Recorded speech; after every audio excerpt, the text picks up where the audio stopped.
In earlier videos of this series, we gave you a snapshot of what to expect in the fire service and talked about the academy environment.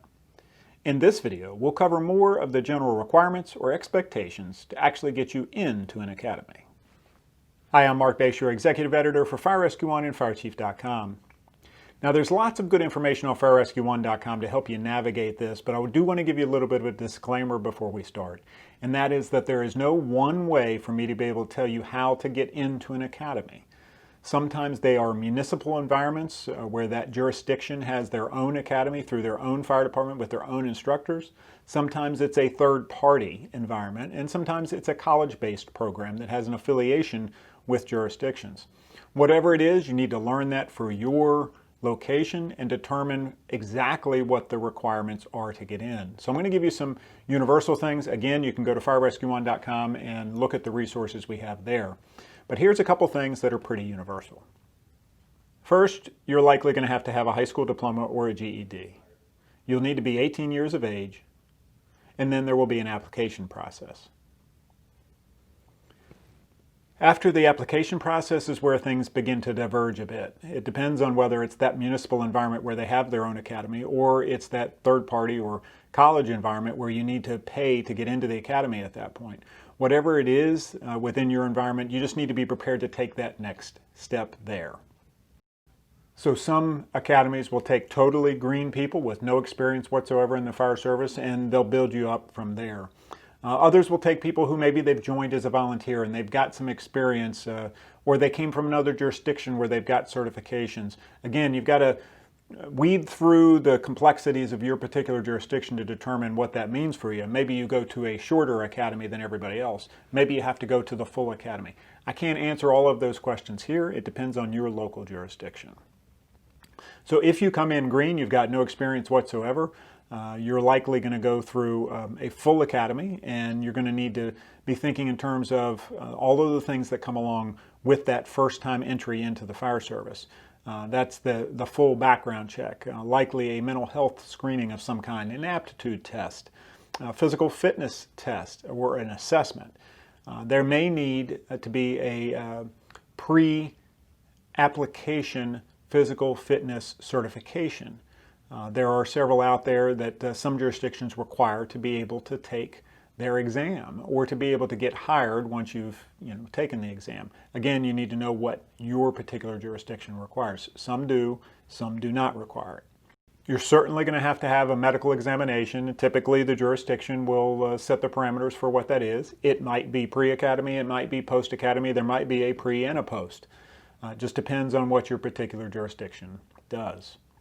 So once you've gone through the steps you need to go through to get into the academy, and you've gotten that phone call or that email that says we need you to report on X date, can you expect it to be a regular schedule? Again, if it's a municipal environment, yes, you could generally expect a Monday through Friday schedule, maybe some evenings and weekends to be able to get particular classes in, but generally that's going to be a 5-day-a-week program.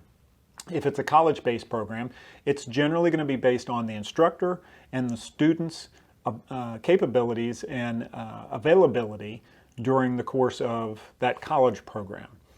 So a lot of times you'll see college programs that are broken up a couple days a week and Saturday, Sunday, or a couple nights a week, whatever it is that it takes to get those students through that college program. That'll just be something that you have to iron out once you get there and determine whether you're in, you'll know when you apply for it, whether you're applying for that municipal environment or that college environment. Any way you do it, most of the academies that I'm aware of are following the National Fire Protection Association standards that have set knowledge, skills, and abilities that you need to learn and demonstrate before you can graduate that class. And at the bare minimum, that's generally hundreds of hours, between 300 and 400 hours that you can expect to have to spend going to an academy to learn those firefighter skills. There might be remedial training on top of that. You might excel in the program and be able to essentially test out of certain areas. It depends on your program. Not everybody is the same. So once you've gotten in, you've figured out what your schedule is, you're on that road, You need to really be careful about all the things we talked about in the last video. We talked about social media, we talked about ethics and all of those different things. Once you're in that environment, you are now a representative of that jurisdiction or that college or that academy environment. And what you say and what you do matters. And there is no such thing in my world. I tell people there's no such thing as off-duty. You need to make sure that you are doing the best you can to stay above board with all of your legal challenges or issues that a lot of times come up, whether it's a DUI, a DWI, all those things. Those are things that in a lot of jurisdictions will terminate you from an academy program. You need to make sure that social media does not become the pariah that in a lot of cases it has become in the country today. That the rumor mill, that you're staying out of all that stuff, especially during the academy. While you're in that academy, you need to focus on the mission, and that mission is to learn the vocation and understand that it really isn't a job, whether it's paid or volunteer. It's a calling. And at the end of the day, you need to either be able to answer the call or not answer it. And for those that want to come and just think that it's another vocation, then I'll encourage you to go somewhere else and do something else. We need people that are focused on being firefighters, that understand that this is a risky business, and understand that there are some inherently unsafe environments that you're going to enter and that you need to be prepared to be able to deal with. So once you get through all of that, you get done with the academy and you're at the point where you've received your certification, then the next is going to be up to your jurisdiction. If you've gotten hired with a municipal department and you went through their academy, then likely there's a job waiting for you right there. You probably got paid during the time of the academy. If you were in a college-based program that you were not hired by a municipality, then you probably paid to get into that program. Maybe your volunteer department paid for you. Maybe your county paid for you. But at the end of the day, when you're done with the program, you're done with the program. And what you do with that certification is now on you. So depending on your state, some states will require you, Florida as an example, requires firefighter 2 to be able to be a paid firefighter in the state.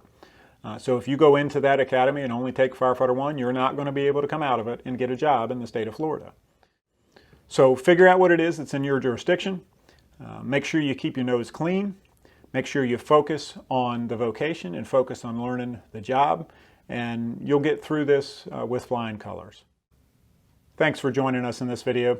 I'm Marc Bashoor, Executive Editor for Fire Rescue 1 and FireChief.com. Join us on FireRescue1.com for the latest news and information affecting the fire service worldwide. And join us right here for our next video series. Keep safe, stay smart, and take care.